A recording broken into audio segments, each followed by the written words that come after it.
मैं आप लोगों को प्रीपोजिशन के बारे में बताने के लिए जा रहा हूँ। 3 वर्ड है जो एट, इन और ऑन, जो बहुत ही क्रिटिकल है।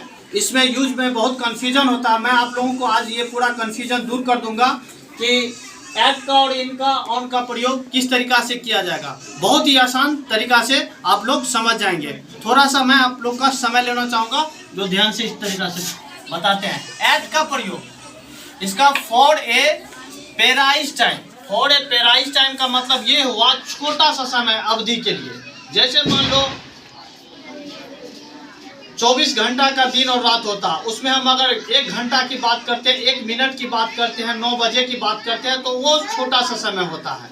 लेकिन जब हम महीने की बात करेंगे तो उसमें 1 दिन छोटा समय हो जाता है। ठीक उसी प्रकार अगर हम 1 साल की बात करेंगे, 1 महीना हो जाता है, वो छोटा सा समय हो जाता है। तो ये मैं आप लोगों को बताना चाहता हूँ चार्ट के माध्यम से। इनका प्रयोग for month, year, century and long periods. Long periods का मतलब ये होता है कि मतलब लंबी अवधि के लिए।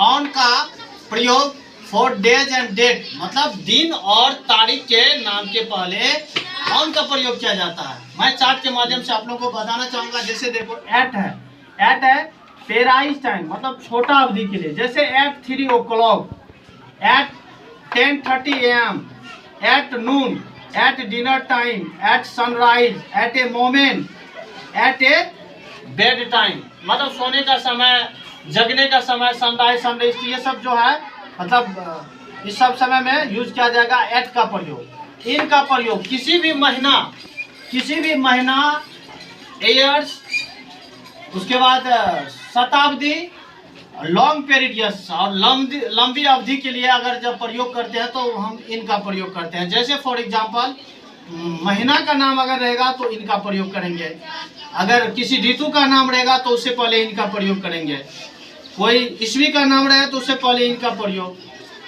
सेंचुरी की बात होगा, शताब्दी का, तो इनका प्रयोग,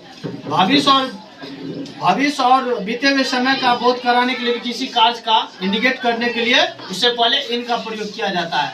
और ऑन का प्रयोग ये डेज और डेट, मतलब दिन और तारीख के नाम के पहले इसका प्रयोग किया जाता है। जैसे सप्ताह का किसी भी दिन के नाम के पहले ऑन का प्रयोग किया जाता है। जैसे on Sunday, on Monday, on Tuesday.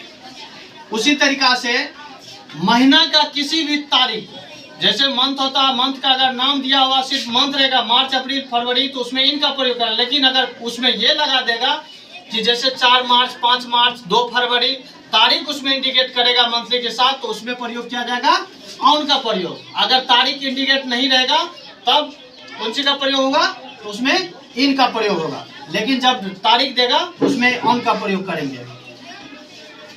Look at the example, मैं एग्जाम्पल के साथ बताना चाहूँगा। जैसे I have a meeting at 9 AM, तो इसमें 9 AM जो है छोटा सा समय है, इसलिए एट का प्रयोग किया गया है। द शॉप क्लोज, दुकान बंद होती है एट मिडनाइट। ये मिडनाइट जो होता है आधी रात, ये छोटा सा वक्त, छोटा सा समय के लिए होता है, जिसे हम इंग्लिश वर्ड में मिडनाइट का यूज करते हैं। उससे पहले तो एट का प्रयोग किया जाएगा। आप यहाँ पर डू यू वर्क, क्या आप कार्य करते हैं, डैश मंडे, सप्ताह का किसी भी दिन के नाम के पहले बोल दिया है कि उसके पहले ऑन का प्रयोग करना है। There should be a lot of progress dash the next year, यहाँ पर ऑन का प्रयोग किए हैं क्योंकि किसी भी ईयर और शताब्दी का रहेगा तो उसमें ऑन का प्रयोग किया जाता है।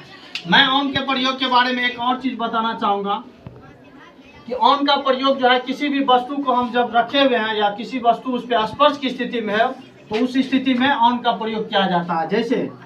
जैसे रहेगा there is a pen on the table, इसलिए यहाँ पे ऑन द टेबल किया क्योंकि वस्तु का संबंध टेबल से है, वो उस पर स्पर्श अवस्था में है, इसलिए वहां पर भी किसी स्पर्श करने की अवस्था में भी ऑन का प्रयोग किया जाता है।